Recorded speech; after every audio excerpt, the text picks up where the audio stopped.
All right. Let's get fired up here.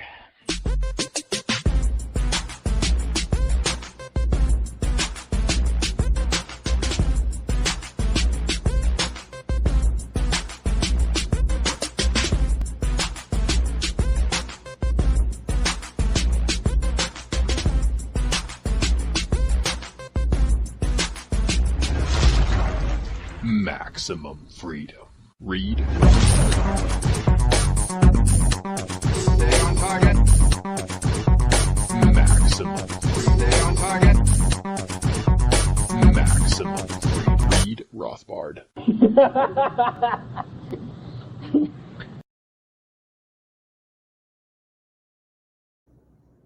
Well, hello and welcome to the Actual Anarchy podcast, the podcast where we talk about movies from a Rothbardian and Anarcho-Capitalist perspective.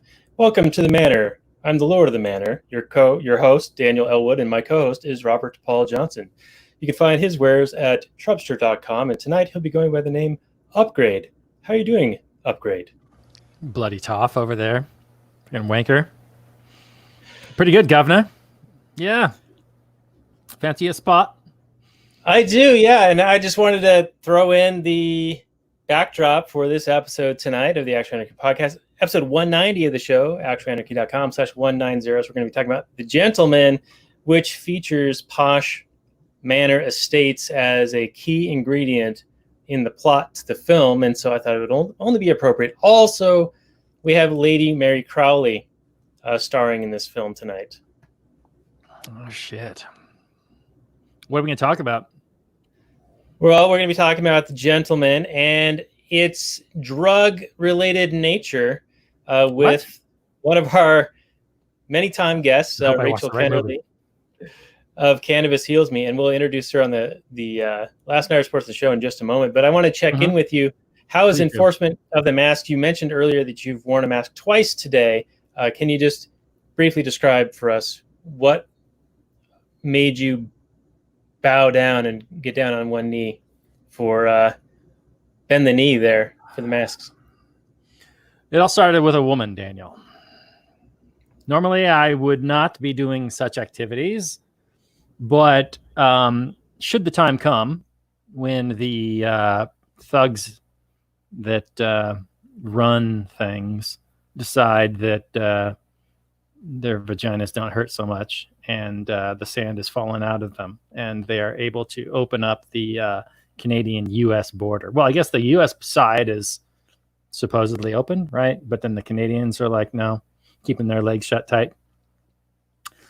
So at that point, when they actually do open up, spread wide, I would like to go in to their country and establish relations, diplomatic relations with its occupants. So I had to go and get a enhanced driver's license, which I think is good for boat and driving land entrances into Mexico and Canada. I think it's part of like NAFTA or something like that. But so I had to go to the Department of Licensing, and you have to set up. They just opened the one near me this week. I've been waiting. The other one was 3 hours farther away.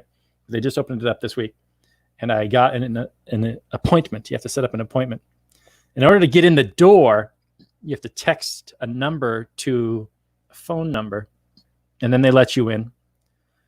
And you have to be wearing a mask, and you have to sanitize your hands. And they still have the plexiglass things in front of them, and then they're also wearing masks. But, whatever. So I went in there, got it done. And then the second one was when I went into the Walmart, and they have this big sign out front that says masks are required as per Washington state law. And it's funny because the backside of that exact same sign wasn't that at all. It said something like, please wear a mask, or we recommend you wear a mask because blah, blah, blah. But they clearly they've hedged their bets, and they got a double-sided mask sign so they can flip it back and forth depending on, what their policy is that day. But this one was, we mandate a mask. And so I took one from the little lady that was standing there. She couldn't be doing anything more productive. I'm sure she was just being the most productive thing, standing there with her masks, and slipped one on and went out and did my shopping. But yeah, those are my two capitulations to the thing. But still, the law, and the Governor Inslee doesn't have the authority to mandate that everyone wear a mask, but he can scare everybody into doing it. And it seems to be working. Indeed. Well, thank you for sharing your shopping experiences with us here on the Actual Anarchy podcast. And we will get into last night's portion of the show right after this with our guest in just a moment.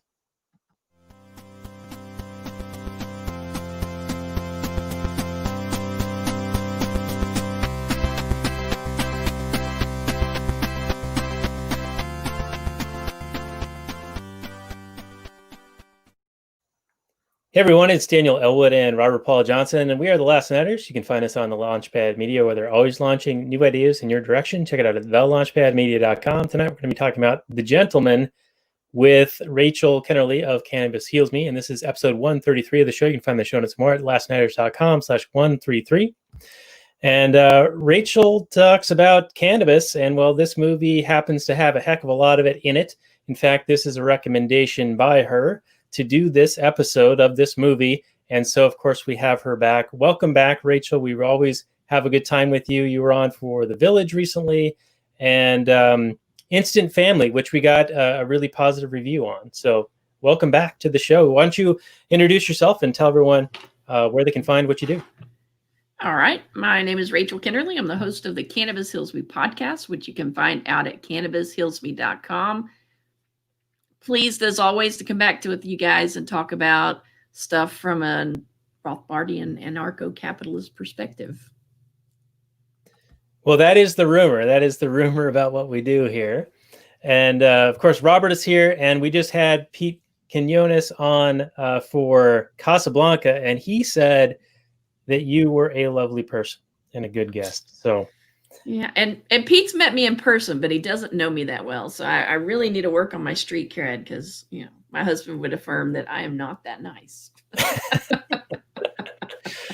Well, very good. Well, I find you to be very nice. Now, I usually start out the show with the Google description, so I will do that now. It is The Gentleman, came out in 2019. It's an action/comedy film, 1 hour and 53 minutes. It 7.9 IMDb, 75% Rotten Tomatoes, 51% Metacritic. However, 90% of Google users like it. The description reads, Mickey Pearson is an American expatriate who became rich by building a highly profitable marijuana empire in London. When word gets out that he's looking to cash out of the business, it soon triggers an array of plots and schemes, including bribery and blackmail, from shady characters who want to steal his domain. Came out January 24, 2020, apparently. Director's Guy Ritchie, box office of $115 million on a budget of $22 million. Has many famous types in here, including Matthew McConaughey, Colin Farrell, Hugh Grant, and Lady Mary Crowley, which is what is the reason I have the background image I have here. So, Robert, I'll go to you for your opening information. What do you take away from the Google description, and what do you think about this movie overall? You watched it today, right? Yeah, it's very fresh in my brain hole. It's fun. It's very, very fun. This is back. This reminds me so much of Snatch and Lock, Stock. This is like peak Guy Ritchie doing Guy Ritchie stuff. This is like, except you don't have so much of the Edgar Wright type influence of the directing style, but you muted somebody. I don't know what's happening. Anyway, it's very much gangsters doing gangster stuff, and it's not as edgy as his old stuff was, but it's still very, very, very, very good. I thoroughly enjoyed it. It's a little bit heavy on the accents, so there was a bit much when I was like, wait, what's happening? Who's saying what? I don't know what, especially when Hugh Grant was talking. But when Colin Farrell was on the screen, he was by far the most fun character. He was just fantastic. I mean, McConaughey was good doing McConaughey stuff, and his consigliere was perfectly fine. He had some good moments too. But really, Colin and his what were his underlings called? His boys, they were like the toddlers. The toddlers were fantastic. That whole bit, when they started entering the movie, it really took off for me, and I just had a great time. Yeah, I would agree. And I don't know if it was so much that the accents threw me. It was just the interweaving of the plot and trying to establish where we were and what was actually happening, because there were a couple of fake outs that happened as well that kind of threw things off just a little bit. Like the one that really stood out to me is when they show McConaughey like shooting the guy at the bar, and then they rewind it and like, oh, that actually isn't what happened. And so like, okay, so how much can I trust what I'm seeing going forward? So I kind of had that in the back. Right. And also the McConaughey fake out death in the beginning too. Right. Yeah. And it is sort of off screen. So you're sort of like led to believe that. But then since he is our hero, you're like, well, did he really die or did he not? And his consigliere, I'm not saying that right, ends up saving him, of course. Because, yes, he's like super good. I really enjoyed him. He's Charlie Hunnam, I guess. His name was Ray. I'm not that familiar with him as an actor, but I really enjoyed his just cool collective presence, especially with Hugh Grant. He's like alpha dogging him, because Hugh Grant is this smarmy like blackmailer dude who's a little bit shifty and kind of full of himself and thinks it's his time to get his due because he feels like he's put in the time or whatever. But he's still as old as he is and as long as he's been doing this, he's still like kind of like shitty at it. And yeah, he's real stupid. That's my one main problem. Well, there's two main problems, and they all revolve around the Hugh Grant character. One is the narrative and the way it kind of interweaves the story, and just because they keep jumping back to Hugh Grant talking, and he's just not the clearest. He's playing this, I don't know, whatever character he's playing, but it just jumps around really quickly with him narrating it. But then also the entire plot of him getting to the juicy nugget of his, big news that he's going to tell, saying that Matthew's the one behind it all. Well, yeah, no shit. It's painfully obvious the whole time that it's Matthew. And for him to think that it's like this big reveal makes him just look like a really stupid character. And now maybe it's hubris, maybe whatever. You can kind of explain it away a little bit. But for me, it took away from the experience. They made it kind of a little bit of a dumber plot, relying on him being so stupid. Yeah, and now for me, and Rachel will bring you in, I swear, you're our guest. But for me, yeah, that really bothered me that the reveal was it's Matthew's. Like, well, no shit. Obviously, like he's the only one who knew. He showed him where the location was, and the next day, a bunch of guys come and rob the place. Duh. Right, and I kept waiting for Hugh Grant to like get to a point. He's like, I'm getting to that bit, darling, And even when he did the reveal, it's like, okay, that's it. Like, seriously? Anyway, Rachel, we'll swing it over to you. Your take on the good description, and not that we're trying to trash the film right away, but I'd expect nothing else from you guys. I still loved it. It's just the one main thing I didn't like was the Hugh Grant character being stupid. I mean, the Google description seems pretty accurate. And back, in days of yore, when we could actually go to a movie theater and watch a movie, my husband and I actually watched this in the theaters. So it was a nice experience. And I knew right after I watched it, I'm like, okay, I got to talk to this about this with the guys, because I thought y'all would probably enjoy it too. But I enjoyed the movie. I liked the action scenes, and I thought it was well done. I've never watched any other Guy Ritchie movies, so I didn't really know what to expect going. Well, I knew he was his stuff was kind of violent, but it was a fun romp, I thought. And I enjoyed Colin Farrell's character a lot. So I think when he came in, that really took the film up to the next level. And those guys just brought a little bit of humor. So you had, the action, and then it kind of offset with the humor that was in there. So You got the rap music video in the middle of the movie. What more can you and I'm want? like, It's fantastic. How did they have time to do that when they were moving all those plants? Yeah, well, see, don't ask questions, but yeah, it was pretty cool. And yeah, Guy Ritchie sort of has this irreverent style with a lot of like quick cuts and editing and like these like momentary shots that like zoom in real quick, and it almost is reminiscent of some Quentin Tarantino type stuff, like that same kind of style. And I guess this is, some consider this like the third in a trilogy of his kind of like UK crime romps, like Lock, Stock, and then Snatch, and then If you haven't seen Snatch and Lock, Stock, Rachel, I got to go back and if watch you them. enjoyed Gentlemen, you are going to love both of those films. I have to check them out. Yeah, he's kind of going back to the well, I think, on this one, because for a while he had been doing some other stuff that I think had been sort of falling flat. People weren't really into it. Yeah. Now, remind me, did Guy Ritchie, was he in a relationship or married to Madonna for a time? Correct. I think so, Okay. yeah. All right. Well, During those years, he wasn't really making the gangster movies. I think he was doing more like paycheck stuff. But this one, he was really involved in the story. He was working with other people, but yeah, the screenplay was written by him, and he was heavily involved in the story. So I think this is him getting back to form of what he seems to enjoy and do very well. right. And of course, McConaughey is in this, and I really enjoy him. The one thing I really noticed with a lot of these guys is that, they're familiar actors. I've known about them for 20 plus years. They all look a hell of a lot older in this movie than in most other movies, even recent stuff. So I don't know if that's just like how they're. I think that's how they look now. No, yeah, they're just like, I'll just take you how you are. Okay. You don't have to make Well, up it up for this movie. He's also Especially Hugh Grant. He's got serious damage going on. But Matthew McConaughey is supposed to be like to the point in his life where he wants to retire. He doesn't want to live this gangster life anymore. So it wouldn't make sense for them to try to present this fresh-faced Matthew McConaughey that we're used to seeing. Yeah.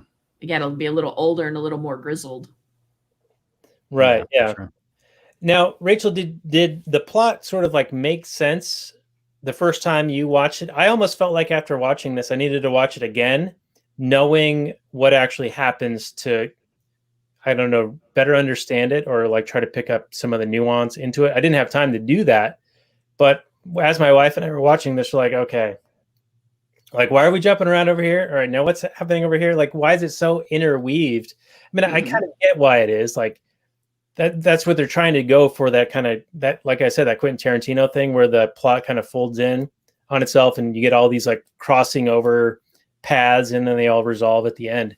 But it just seemed almost a bit too much going on in such a short amount of time. Yeah, it definitely isn't a movie that lets you breathe a whole lot, especially in the beginning when they're throwing a lot at you. But go ahead, Rachel, go ahead. I think I probably, I enjoyed when I watched it, but it was a little chaotic and a little, it's like, now what? So watching it again the second time, it was like, okay, that makes sense.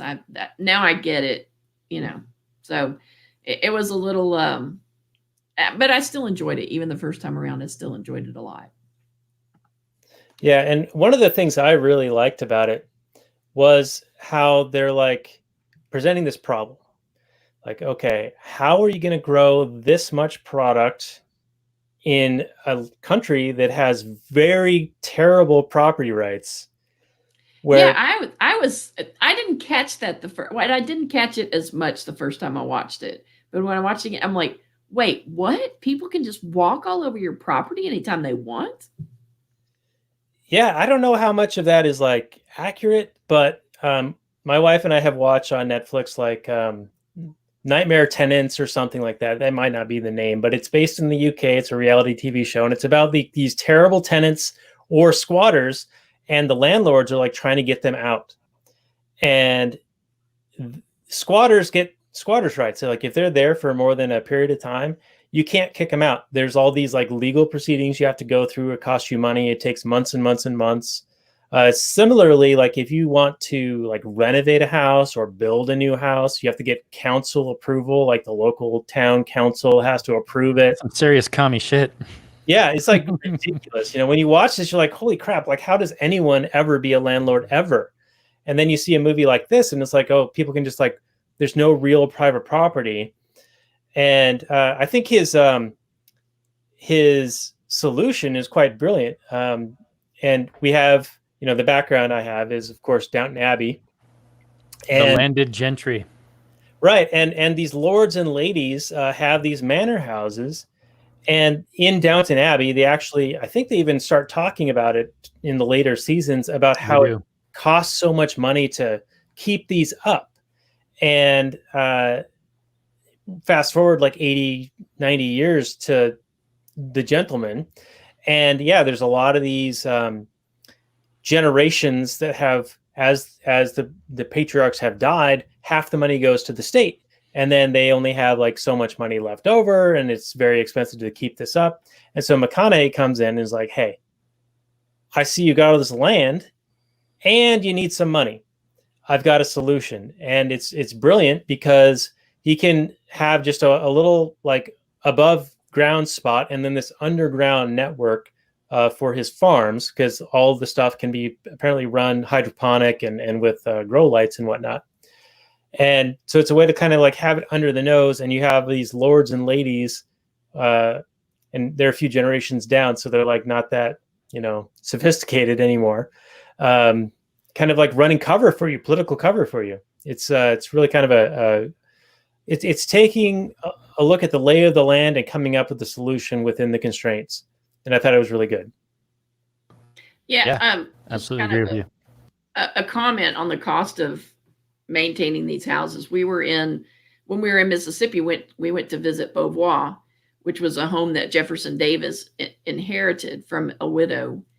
And one of the things, some plaster on some of the ceiling had fallen in this home that was built, you know, however long ago in the 1800s.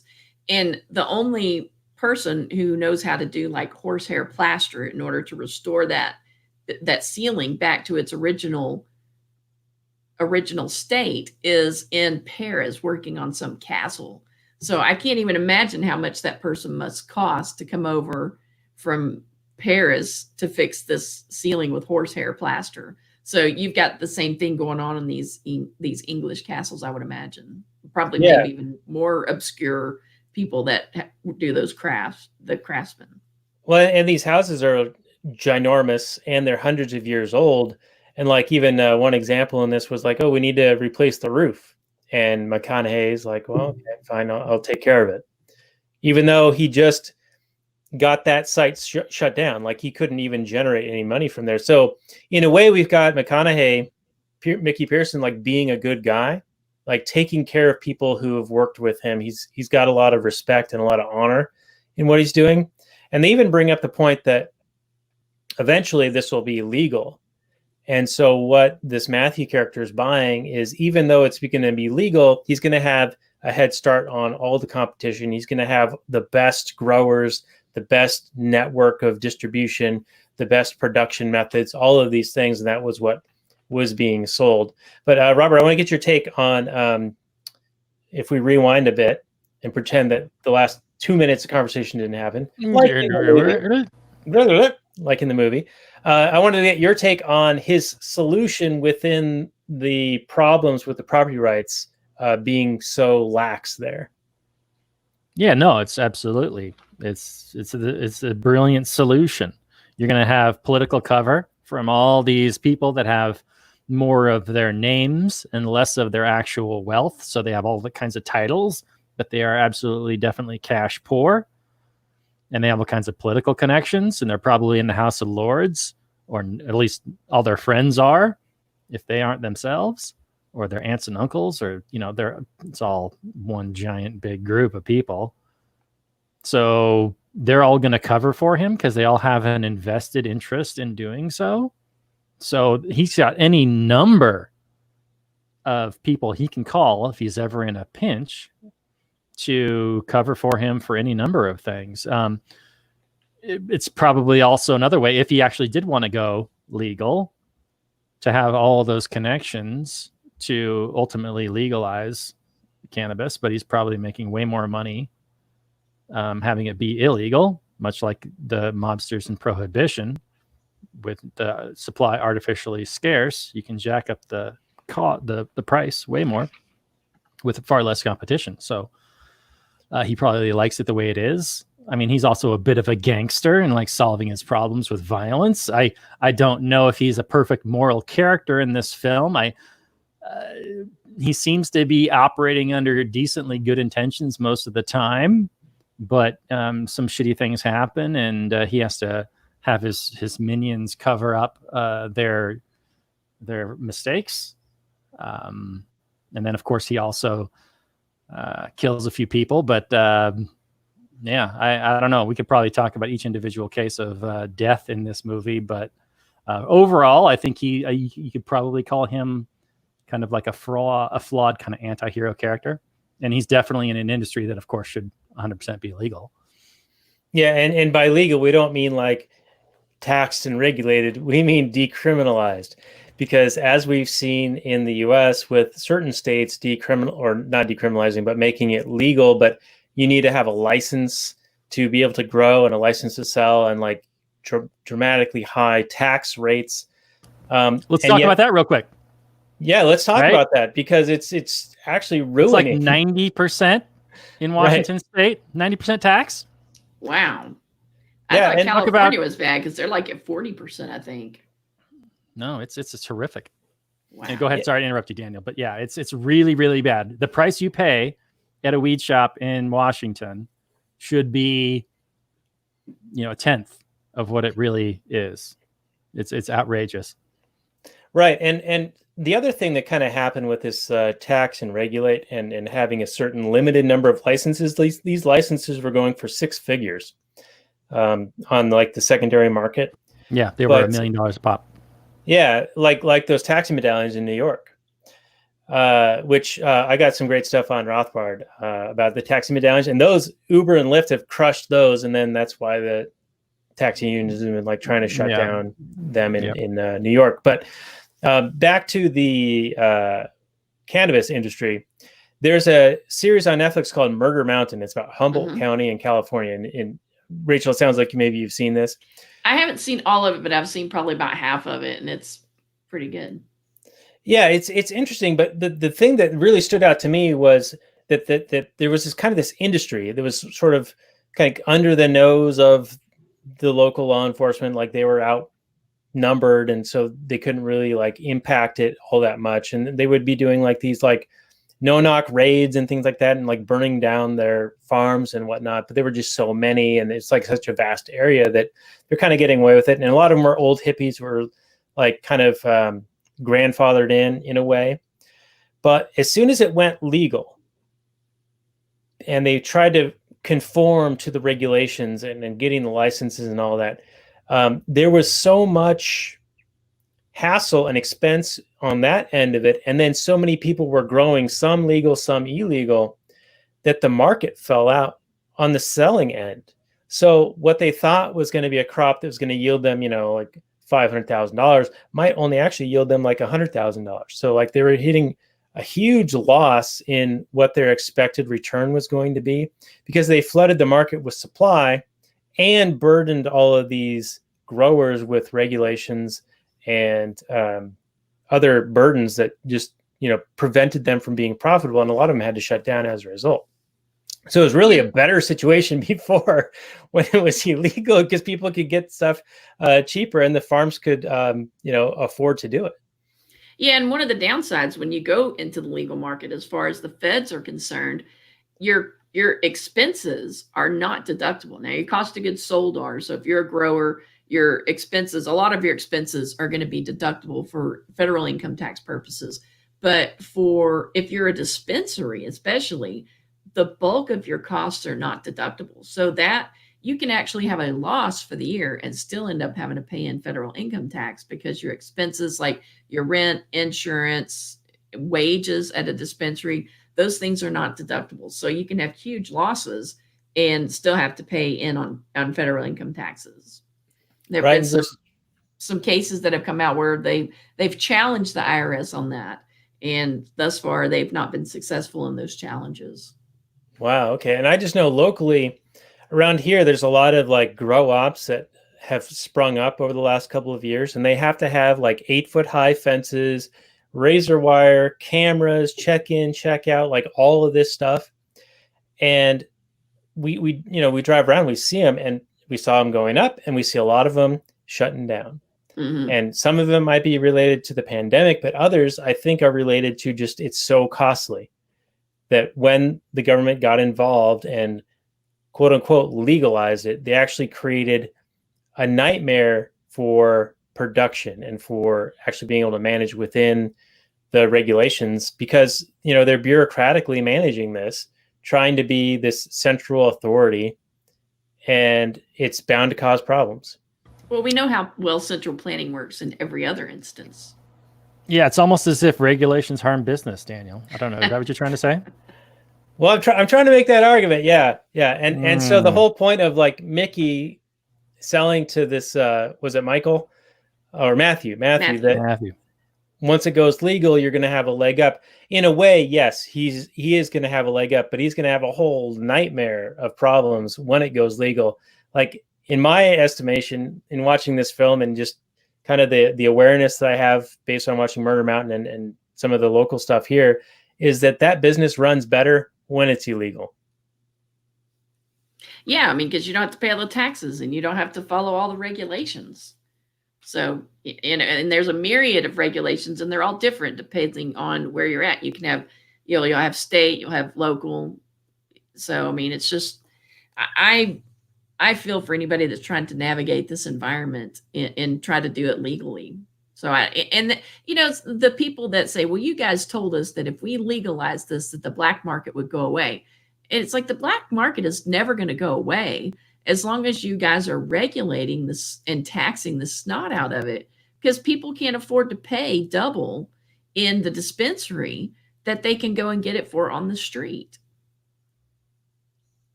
Indeedly do. Hear, hear. So let me ask you guys this related to the film. It's sort of a big plot point that McConaughey wants to retire. But by the end, spoilers everyone, he's like reinvigorated or whatever. And so it just seemed to me like, okay, did he really want to retire? And like, if so, why? Like, it seems like he's got things going pretty well. He could just have let Ray kind of run things and just gone off to the beach with his wife if he had wanted to. It's not like he had to sell to somebody else to enjoy the fruits of what he'd created. And then this whole like Matthew's plot to send Fahook to tell the toddlers to go and break in to like then depress the price of it because of all these problems. And then, it's actually only worth like under 100 million. That just seemed kind of like contrived to me. Well, he was netting 100 million a year. Why in the world would he sell it for 130? If he can keep it and run it and make 100, why would you sell it for 270,000 less than what it's worth?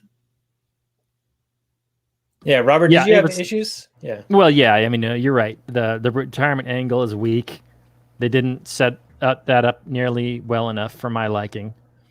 And then the Matthew being so stupid as to hit the one place he was shown, that just seemed like the most obvious dumb move.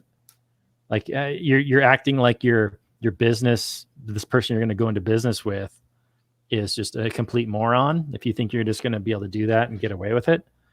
It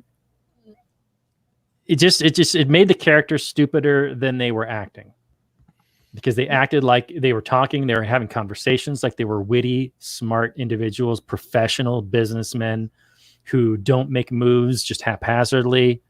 They're, checking things out thoroughly, and they know all the other players in the game. But here they make such stupid moves. It felt like this is a problem that could have been solved in the story writing phase, and maybe they kind of rushed the script out before it was really ready. Not that I didn't really enjoy it. Like, I think Richie is really good at writing fun characters. I don't know if you watch Snatch or Lock, Stock or this, you'll get the idea that he loves these kind of streetwise tough guys. He writes them very, very well, but I don't know if he writes the best plots.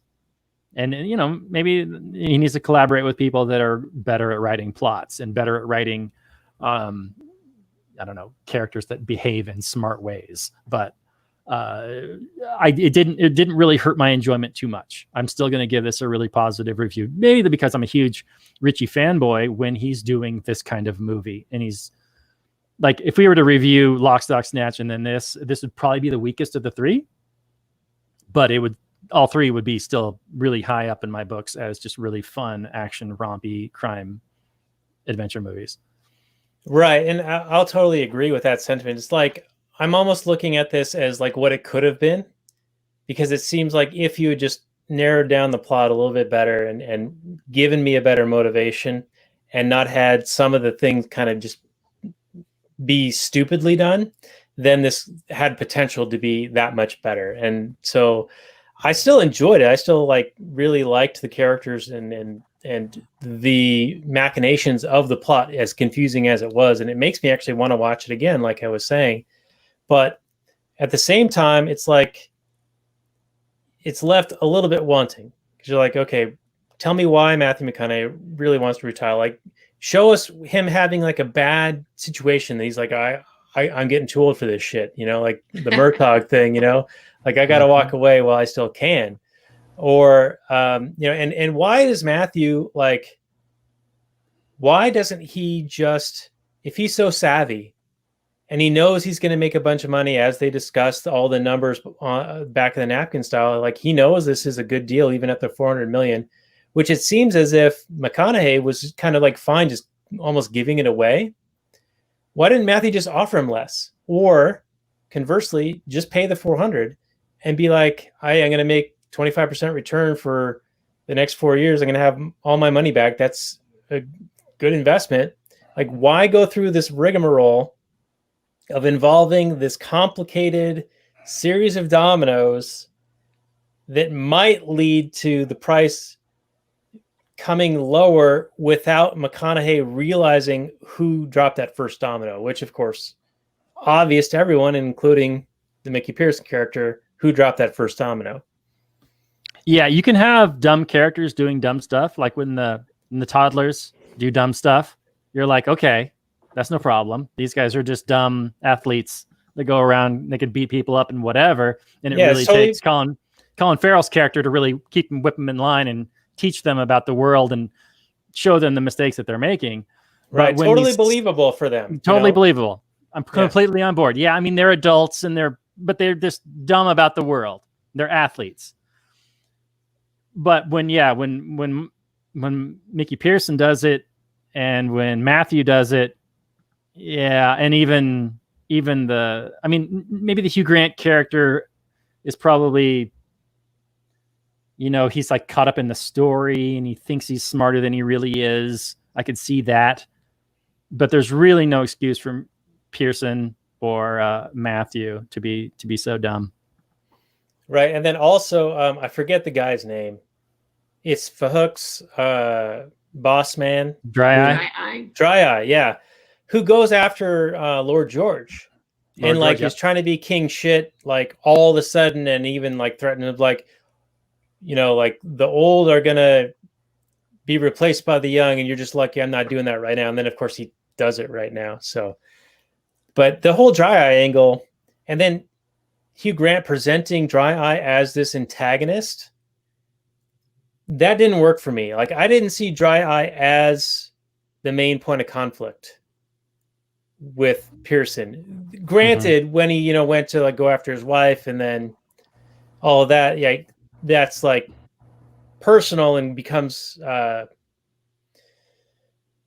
guess you could argue that makes him the antagonist to Mickey Pearson, but I think it's more Matthew the whole time, of course. Dry is like this nuisance, like this upstart who thinks he's king shit or thinks he's ready to be a come-upper. It's like somebody talking shit to Jordan, some rookie talking shit to Jordan, and then Jordan just swatting the shit out of him, Yeah, he was. I think Matthew recognized him as a useful tool, but even Matthew was stupid. So I don't know. Right, because when Dry Eye gets taken out, it's like he's just done, you know? Like, I didn't see Dry Eye really moving things along all that much. Yeah, what Even was though- his plan essentially? Well, he was just going to muscle out Mickey and take over his business. That was his plan. Right, and just muscle out Matthew, apparently. Yeah, but he seemed like he was in over his head.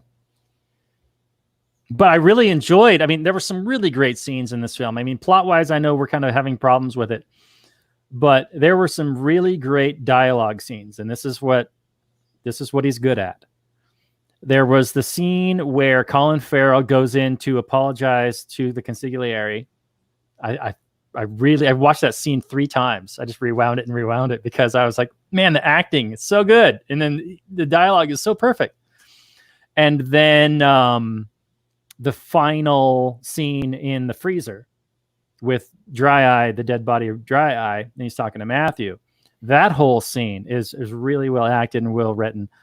Those are just some fun scenes. And I think this is where he's just having his the most fun as a writer, director, producer guy.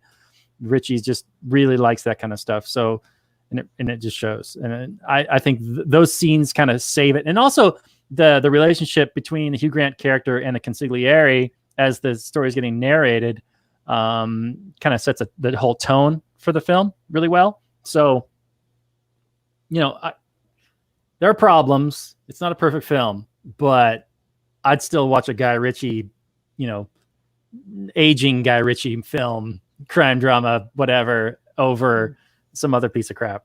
With gangsters doing gangster shit. Yeah, I mean, it's not just gangsters doing gangster shit. It's a people with a lot of character and a lot of style. I mean, the relationship with McConaughey and his wife was it's probably been done before, but it had a unique kind of spin. She's a very savvy individual, but he's still very, very protective of her.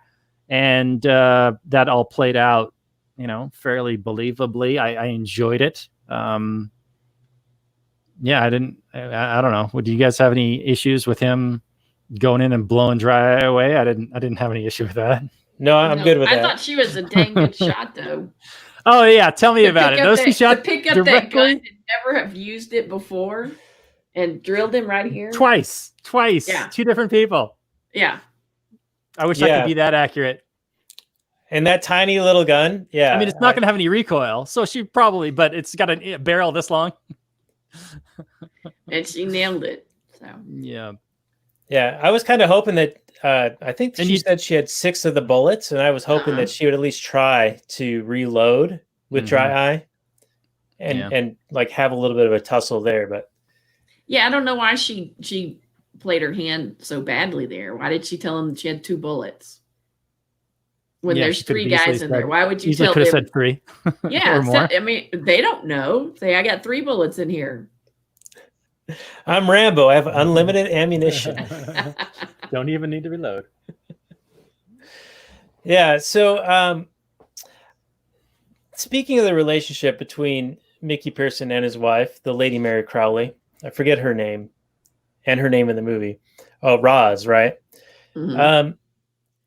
Did it seem weird that somebody who's been married that long would still have that kind of like playing hard to get thing with the husband, and the husband kind of being like still trying to win her over in a way? Like it just seemed weird to me, like that they weren't in that newlywed phase.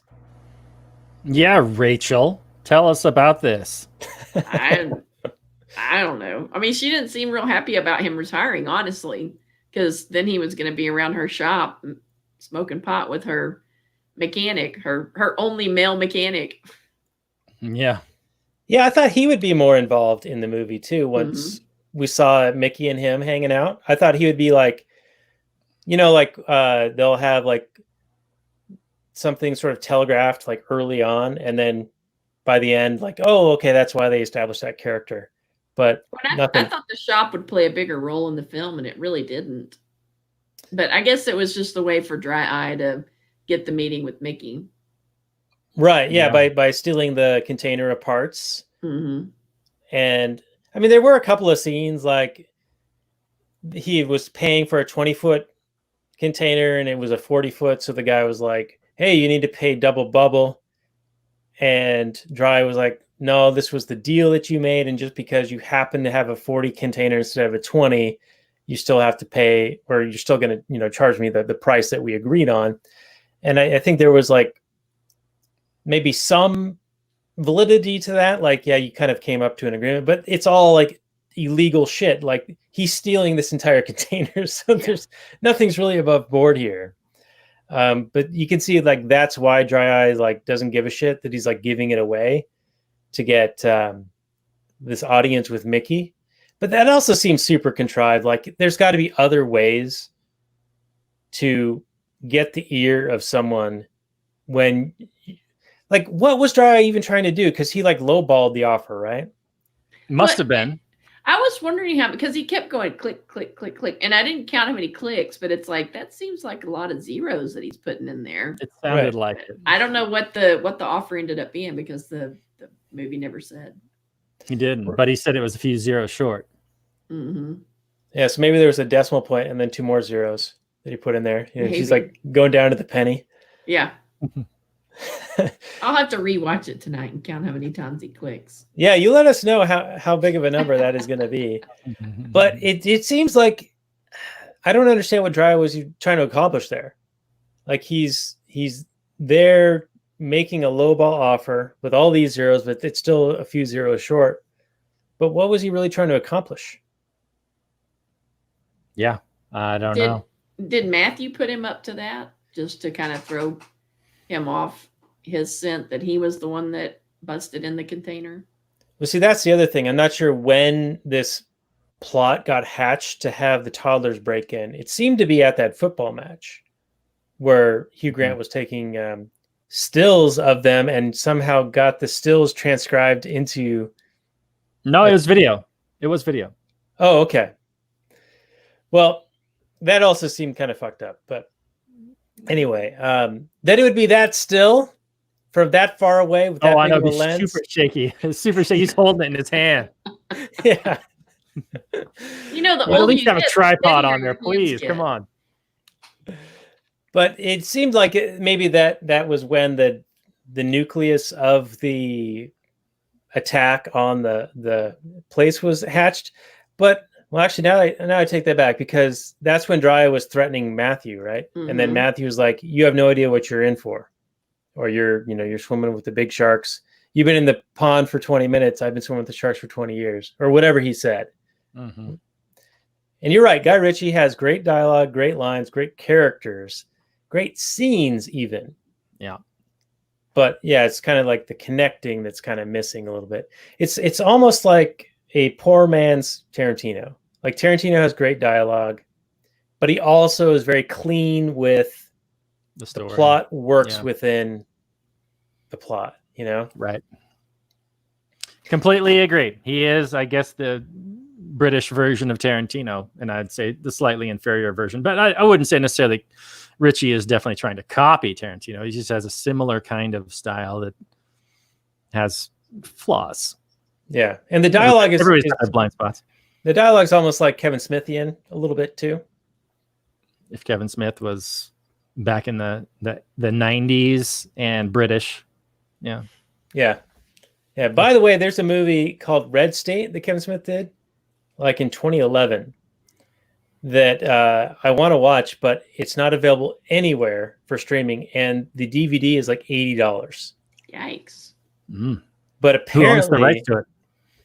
I don't know, but apparently it's about a right-wing religious church that's trying to impose its morality upon people, and it catfishes these young college students into coming to this woman for sexual escapades, and then they trap these guys and then torture them and make them repent for their sins or whatever. And it's like, it reminded me of just the plot summary. I haven't seen it, but the plot summary reminded me of sort of the idea that you and I growing up thinking we're left leaning, that we were like for free speech and freedom of association, people could do what they want and get the government out of the bedroom and all this stuff. And it was right wingers like trying to enforce their morality on everyone else and like having these parental advisories on music and other things like that. It seems to be of that mindset. Whereas now, that was made in 2011, I think. Whereas now it's like totally reversed. Now the cancel culture, like we were talking in the pre-show, available for Patreon supporters, lastnightcom/Patreon. We're talking about cancel culture and how, with all three of us, like if we hear a good argument, we don't care who it came from. We're, hey, that's a good argument.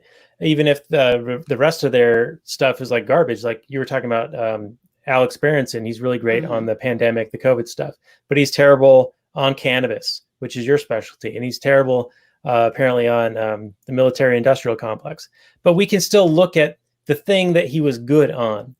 But in cancel culture now, it's like the body of your work doesn't matter. If you said one wrong thing or did one wrong thing, and that wrong thing might have been invented 10 minutes ago, that it is now wrong, and you might have done it 20 years ago, doesn't matter. You're canceled. You're done. Yeah. It's just shifting sands of like what's acceptable. And it's a really bizarre situation. I think Dave Smith and Michael Malice were talking about this recently. And the point was that you can argue with these people and catch them in a contradiction in logic and show it to them, and they just don't fucking care. No. And I'll say that a lot of people on the right don't either. I think we've, as a culture, as a country, we've lost the ability to reason and to use logic. And if we believe something that isn't logical, we don't care. We're so committed to just sticking with that we're never going to admit that we're wrong. I have this issue with a family member that even if you show that what she believes is wrong or not logically consistent with everything else she professes to believe, she's not going to admit that she's wrong. She's going to hold fast to that regardless. And I think it's a problem of the left and the right. I mean, I think the right pretends to care a little bit more about logic, but sometimes you got people that are just trapped in this ideology and they refuse to let it go. Yeah, I would agree with that. Well, that kind of brings me back a little bit to the movie. There is one scene in the film where our Mickey Pearson character kind of goes into a ethical tirade against King George. He is procured a meeting with him somehow, some way. He shows up in his private house or place of business. And he's upset that King George has made this move on him. He's kind of like sussing him out and seeing if this guy's the guy that's actually doing it or not. And in so doing, he kind of talks shit about how King George is unethical because he deals in heroin, whereas Mickey, deals in marijuana. And so there he is virtuous because marijuana is a good drug and heroin's a bad drug. And therefore he's virtuous and King George is immoral. Now, from our perspective, I think both people are running perfectly legitimate operations. Now, obviously, with them having to solve their problems with violence because they can't just go to the cops, that doesn't, I don't excuse that kind of behavior. But in the sense that you are selling a product to somebody who wants to buy it, now you could argue, and I'm willing to listen to this argument, that the drug changes a person and makes them weak, and therefore they're addicted and then they want more. In that sense, I would say treatment would be, more required and not necessarily the person is bad. Or you could say that the person is weak and that they just have an inherent weakness for this drug. And therefore any kind of drug, any kind of substance, they have an addictive personality and they're going to go down into a bad place if they have a steady supply of probably anything necessarily. But if heroin, clearly heroin has maybe a little bit more addictive, destructive characteristic if you can take it in high doses and whatnot. But from this sense of morality that I come from, there's really no difference in the two substances. You are selling a product to a willing person to purchase. Now that doesn't mean I would say like, oh, you just go ahead and sell some of this brown stuff to like a 4-year-old. I'm not saying that that's a good thing. But if you're selling it to a willing adult voluntarily, then I don't feel that I can step in and say, whoa, whoa, whoa, stop. I'm going to arrest you two. You two are both bad. And I feel justified in coming in and breaking up this transaction. Yeah, I'm not sure how threatening people with violence and guns and locking them in cages is really helping the situation. Not to mention the opening the door of all the violations into your privacy, which it was just like the drug war was kind of just like carte blanche to get warrants for wiretaps and looking at your financial records and all of these things. And then they moved it on to the war on terror. And apparently we're now on the war on like the no-see-ums viruses. But yeah, I'll agree that there's nothing that should be monopoly enforced via a state here. But I do think that there is a difference in the potency and the likelihood of people becoming addicted. So like there would be different solutions probably on the market for people who are afflicted by becoming addicted to these things. But I don't think threatening them with violence or locking them in a cage is the solution. So I'll agree with you there. But I do think that Mickey's right in that what he's selling has fewer problems than what Lord George is selling. But do weak people seek out heroin, or does heroin make you weak? I am not necessarily, that's kind of a chicken and the egg answer for me. I'm not 100% sure. It seems to be that if you are looking for a way to escape reality, then heroin or marijuana offers that escape. However, marijuana seems to have a lower, a threshold? Like you can only get so high, right? But opioids, you can go up to here or up to here. Like you can absorb more of it. Therefore, you can have that overdose activity. It's because of where the receptors in the brain are for cannabinoids versus like opioids. The receptors, now I'm not a doctor, but a doctor told me this. And what he told me is that the receptors in the brain for like opioids and stuff are in the brainstem that control like breathing and heart and stuff like that, respiration. And the receptors, the receptors for cannabis are not in that part of the brain that control your breathing and your heartbeat. So you're more apt to overdose on those other substances because your respiration can be suppressed to the point where you die. So that's one of the reasons why you've got more deaths with heroin and versus cannabis, which you almost, unless the cannabis is tainted, there have been, I think, 0 deaths reported that is just related to cannabis. And the amount of cannabis that you would have to consume in order to die is not physically possible to consume. But have y'all read Johann Hari's book, Chasing the Scream? I don't know what reading is, but no.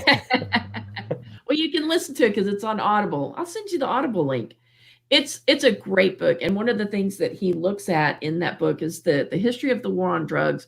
And then he looks at this one particular case where in, I think, Scotland in the 1980s, there was a doctor who had basically a heroin clinic.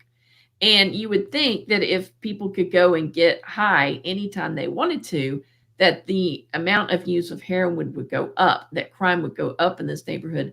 And what they found is the inverse happened, that the heroin use went down and the crime rates went down because the people knew, okay, I don't have to spend my entire life, my entire day trying to figure out how I'm going to get my next hit.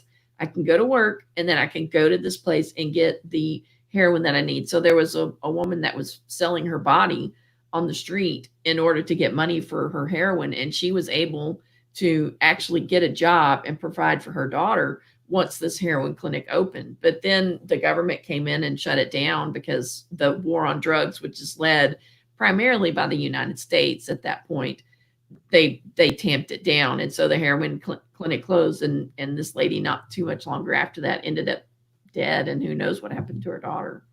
But there's an excerpt from his book. You can Google it. It's called "The Case for Legal Heroin" or something like that. I'll see if I can find the link and send it to you for show notes if you're interested. Yeah, definitely. Yeah, and that'll go lastnerds.com/133. Also, I heard that Portugal had a decriminalization of drugs and had a positive result from that. Mm-hmm.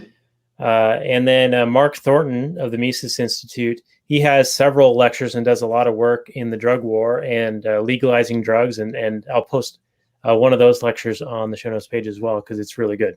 Yeah, he was just on my show last week, episode 115. Oh, great. We were talking about the economics of prohibition and the iron law of prohibition. Right. And I'm sure he got into like how the purity will be better. And like if it's decriminalized, then you'll have more awareness of what you're buying. There'll be competition for higher quality and lower prices and like safer use and all of those things that kind of go along with an unhampered free market.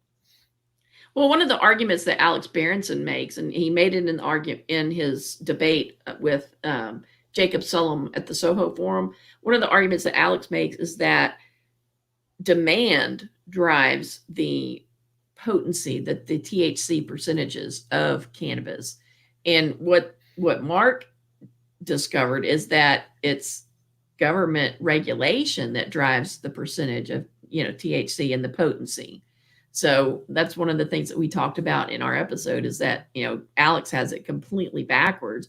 And even in these markets where it's opened up and you've got, senior citizens that want cannabis for their arthritis or whatever, they don't want to get stoned. They want to get treatment. They want to not feel bad. So they're looking for low THC, high CBD, high CBG. They don't want to get stoned out of their gourd. They want relief from their pain. So in those markets, we're actually seeing a demand for lower THC percentage, which THC is the psychoactive component of cannabis. Okay. Yeah, we'll definitely put that on the show notes page, and people can find that at cannabishealsme.com/115. Is that right? Mm-hmm. All right. Very good. Well, we are almost at the time where we need to look into any final notes or any discussion points that anyone wants to bring up, and then we get into the final summary and review. So, Robert, you got anything? You got any? No notes, Daniel. I took 0 notes. Any hot burning questions? I was too much enjoying the movie film for me to stop and type out the things. Okay, well, I'll pose one to you then. I have a question. Did the Russian oligarch and the former KGB guy and the threat of the Russian mafia, did it seem believable to you or just shoehorned in? Because it didn't seem like that central to what was going on, but that was the threat that was to Mickey Pearson that we're presented with at the very beginning, where we believe he's dead. That was the Russian mafia hitman guy. But I didn't see any repercussions beyond that. Like they just kind of like neutralized the Russians very easily, and it was like an afterthought. Yeah, the Russians got brought up in the, I don't know,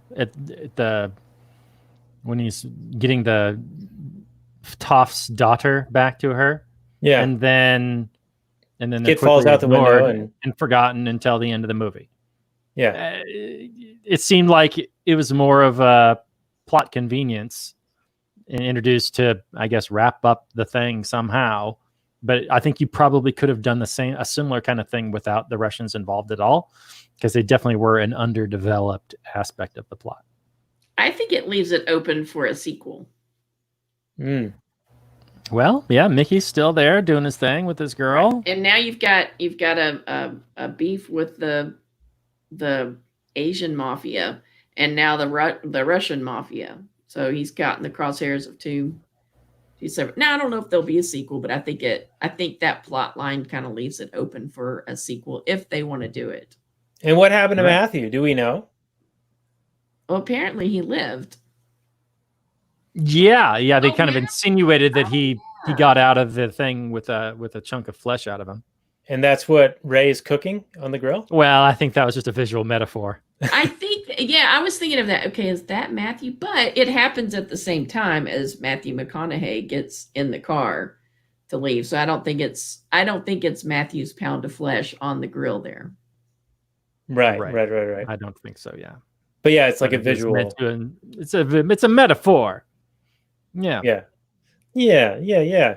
But yeah, I think you're right. It does kind of leave an opening for they could expand on this universe, and you've got Asian gang, though he kind of like wiped out all the main players there. Yeah, but there was still a guy over Dry Eye, because Dry Eye is like this. Whoever this guy was, his uncle. He's like, well, this Yeah. is the it was uncle. his uncle. Yeah, He so called him uncle. yeah, so there's still somebody over him. Well, it would be fun, although Guy Ritchie is not known for doing sequels, Mhm. but he does do similar type of projects. So who knows? But I think you're right. You could do another film in this universe quite easily. Yeah, maybe tie up some of these loose ends in these plot. They're not necessarily holes, but Explain why they're so stupid. Yeah. Explain why they had other reasons to believe what they seemingly believe. And how are they so successful if they were so foolish? Yeah. Yeah. Well, it was a fun scene though when Colin Farrell's just the whole movie is just great when he abducts the news guy and he's showing the video he made to the consigliere and he's like, oh yeah, it's nightmare fuel. He cannot unsee this. That was so fun. What a great scene. yeah. Yeah, it changes you. You'll never be the same after seeing this. They just give you the audio from the video, and his inhibitions were down, but he knew it was a pig. Yeah. So. I wouldn't have picked that one. All right. Well, let's get into final summary review. Robert, if you'd like to lead us off. Well, this was just another fun Guy Ritchie film back in his traditional old style that first got him famous with Lock, Stock, and Snatch. That's where I first found out about the guy. And then he went on to do a whole lot of work for Hollywood that is forgettable. I think he did the Aladdin reboot, I think. He just all kinds of crap just to make a living. No shame in that. No shame in earning a living. Support the family, I'm sure Madonna eats a lot. So, whatever, but I'm glad he got back to do this. And I think he did a few other films that were pretty decent, but those are the main three that I know him for, that I enjoy his work the most in. And we've kind of talked all the issues that I have and all the ways he probably could have done it a little bit better, but I'll still take it. I still think this is like a solid 8. Fantastic. Colin Farrell just killing it. Just such a joy to watch on screen. Him and the consigliere had a really nice dynamic.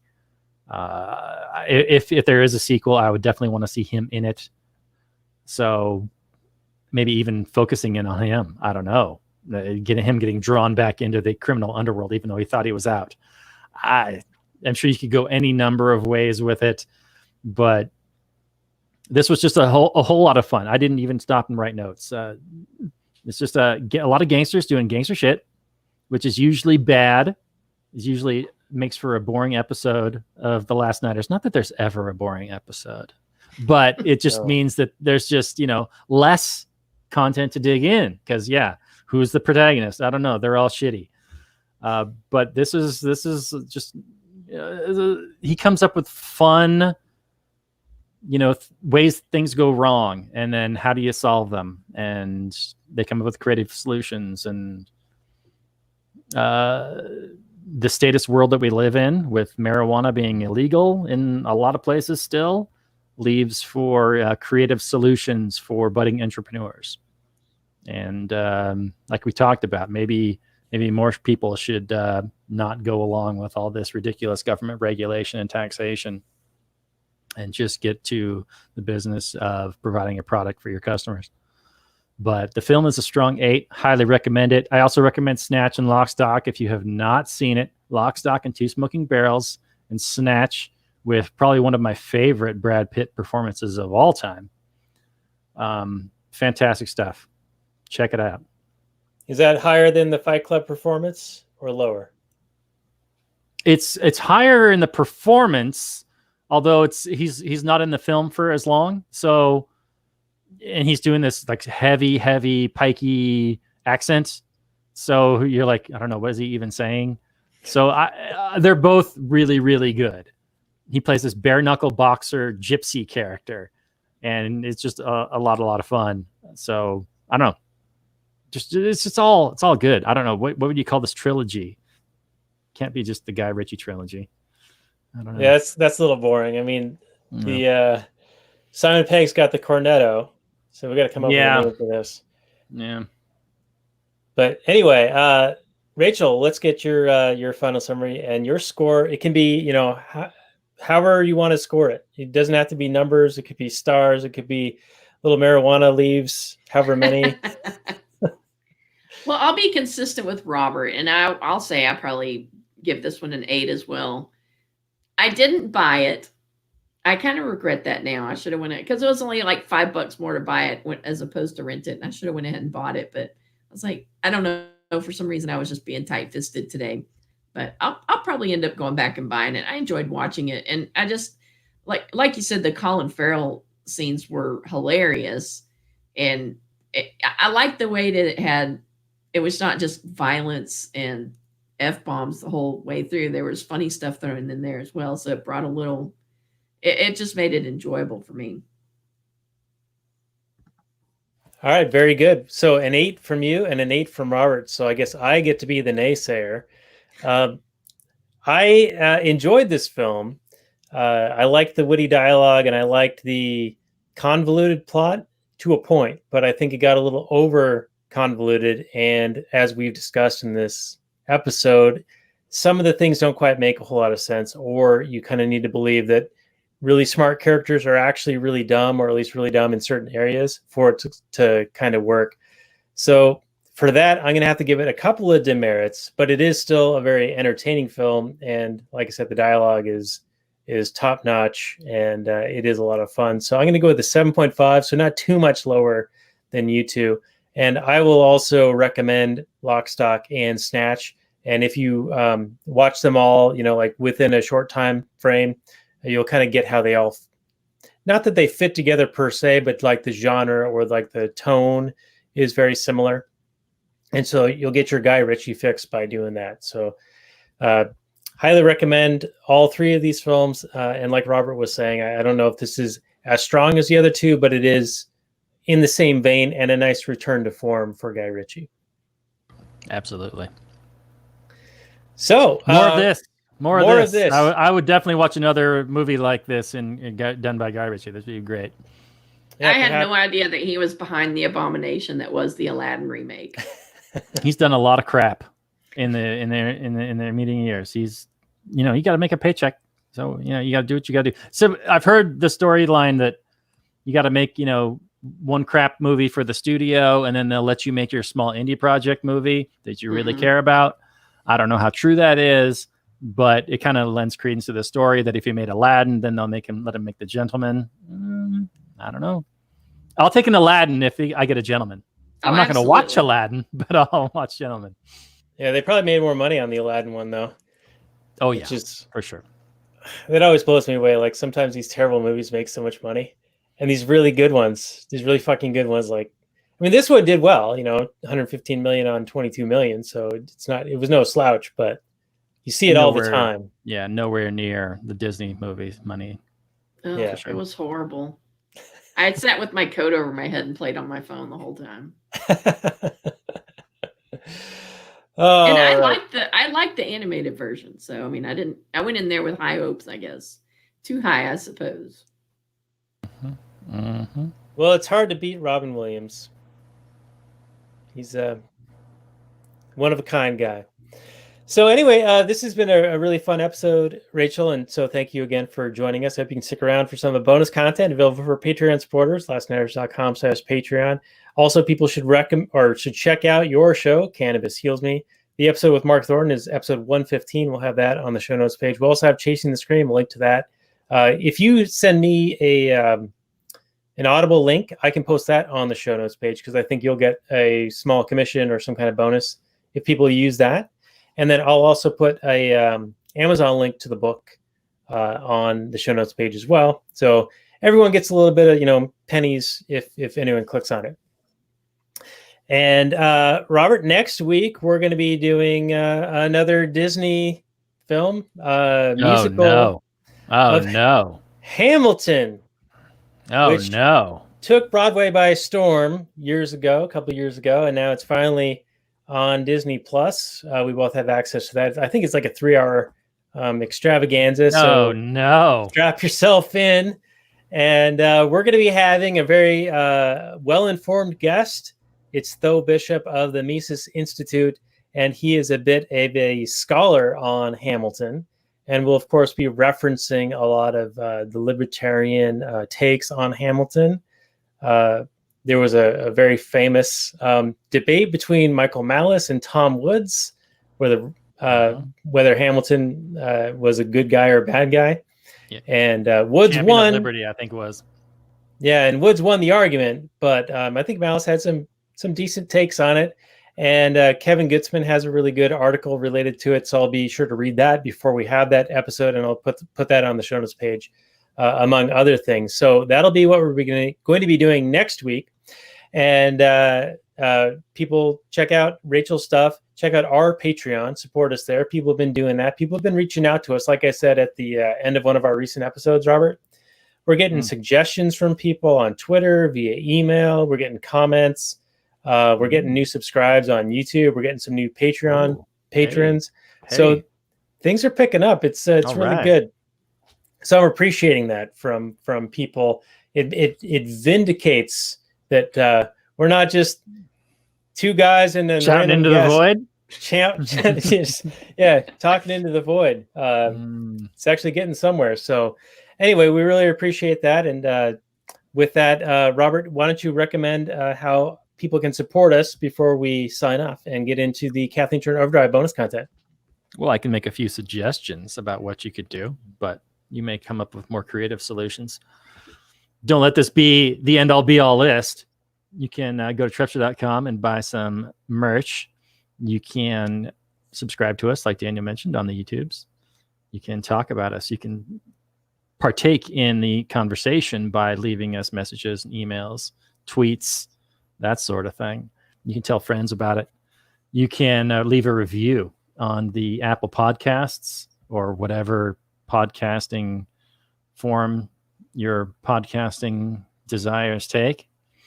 Yeah, I think that's all the ideas I have, other than the Patreons, of course. But don't let me stop you. Don't let my limited imagination stop you from exploring your creativity in ways to, if you like the content, mention it, talk about it. Yeah, and thanks in advance. Don't let us hold you back. And also, another way you can help us is by visiting our friends and their websites. So cannabishealsme.com. Check it out. And check this one out at lastnighters.com/133. And also on the Launchpad Media, where they're always launching new ideas in your direction. And with that, we'll say good night from last night, everyone. Peace out.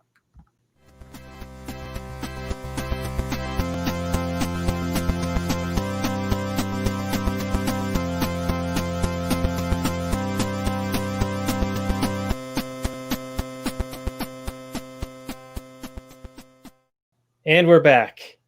All right. We're going to continue the Actual Anarchy podcast for another moment. I hope you guys can hear me. I just said a whole bunch of stuff for like 20 seconds, and the video feed has been freezing on me. Did you guys hear any of that, or is it just picked up now? Nope. I just heard, and we're back. All right. Well, and we're back. Still talking the Actual Anarchy podcast for another minute. So I've saved a sort of difficult question for this portion of the show. There were some scathing reviews of The Gentleman, claiming that it was Guy Ritchie's return to gangster movies is an angry, racist mess. 1 out of 5 stars. In truth, Ritchie's ultra-British gangster films have always walked a thin line between their boys will be boys flippancy and plain cruelty, but this is the angriest of them all. Being an equal opportunity offender doesn't magically excuse racism. Robert, did you see anything that would substantiate such a take? Oh yeah, well of course, yeah. You got your miserly Jewish character. You know, he's not going to pay 400 million. He's going to negotiate the price down to like 130 million. Yeah, And he was gay, right? So like double whammy, double virtue points or whatever they're called. Evil gay Jew. You know, yeah, absolutely. And then you had that one scene in the gym where he's talking about being a black cunt. And then the other guy was like, but boy, he's not talking about all blacks or cunts. He's just talking about you. Yeah, and I thought that was a great explanation of like the difference between a term of affection where you're ribbing somebody in jocularity or saying something that's actually offensive based on, like racial differences or cultural differences that is maybe more suspect. Yeah. And the one character that got offended by it was the stupid moron idiot character. So I thought that was pretty spot on. Yeah. Now, do you think there was enough of that stuff in this film to like give us such a scathing review in the Independent newspaper? 1 out of 5 stars.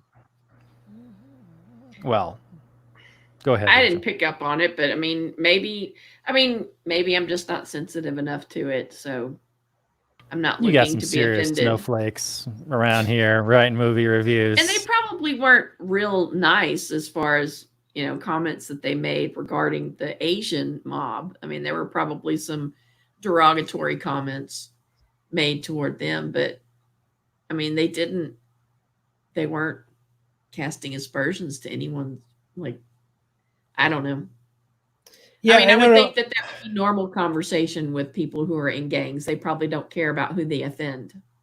Right. It's like this reviewer has never seen Blazing Saddles or something. Like, if you want to be offended, but it's brilliantly funny in Blazing Saddles, and it's not like this is a white power film about like racial superiority or anything like that. Like, it seems like it's worlds away from what racism used to mean. Now it's just anything I don't like. Yeah, it's anything you don't like. And it involves... It's funny, if there isn't any non-white characters, then it's a lack of representation. But then when you do have non-white characters that are flawed, then it's racist and problematic and every other thing. So you have to have these flawless, boring, unrealistic characters that are just stupid as hell, that no one would ever want to watch the damn movie in the first place. It's basically a bunch of morons telling professional storytellers how to write better stories when they have no clue what makes an interesting story. But then if they do that, then it's pandering. So you can't win. Yeah. Or it feels, and sometimes they'll insert these characters and it just feels contrived. I know when I watch movies and I'll see these characters that are women, I'm like, that's just, I'm insulted as a woman that they're sticking this character in just so they can maybe get some more female eyeballs. It's like, I would rather see a well-rounded character as opposed to some, token character, some pity character that they're going to put in for me. Right. Like, it should either advance the plot and be integral to the film itself, the story, or it should be a move that's going to make them more money. It shouldn't just be pandering to the outrage mob. Right. I thought the thing with all the female mechanics in her shop, I thought that was I'm like, really? Like, you're going to have a bunch of women in there doing that sweaty, dirty work, and they're sure as heck not going to look like that. Yeah, those women all looked particularly well made up and not dirty at all. Right. And yeah, they didn't look like they had a bunch of grease under their fingers, and they were like little petite women. It's like, okay, you're going to pull a motor out of an engine. I guess you use tools and stuff, but it seemed silly to me to have a shop full of women. It's like, okay, what does this have to do with anything? Yeah, is this wartime? Is this a Rosie the Riveter situation? I don't think so. All right. Well, anyway, I just wanted to bring up that question, and we did go a little bit long on the other portion of the show, so we could probably cut this off here and actually get into the Kathleen Turner Overdrive. So I'll just remind everyone that Cannabis Heals Me is the website for our guest, and episode 115 of that show is with Mark Thornton, which is the one that we were talking about earlier. The show notes for this particular episode will be found at actualanarchy.com/190. And we will have Tho Bishop on next week talking about Hamilton. And that'll be doing it for us for this week. So thank you guys for joining us. We really appreciate having you as our listeners and YouTube viewers. And we'll be seeing you next week for Hamilton. And we'll say maximum freedom, everyone. Peace out.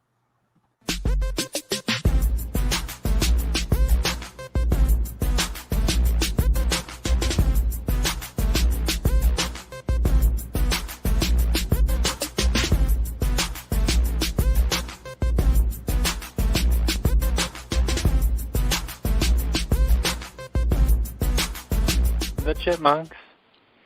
CHIPMUNK. We're the Chipmunks. Guaranteed to brighten your day. Do do do do do do do do do do do.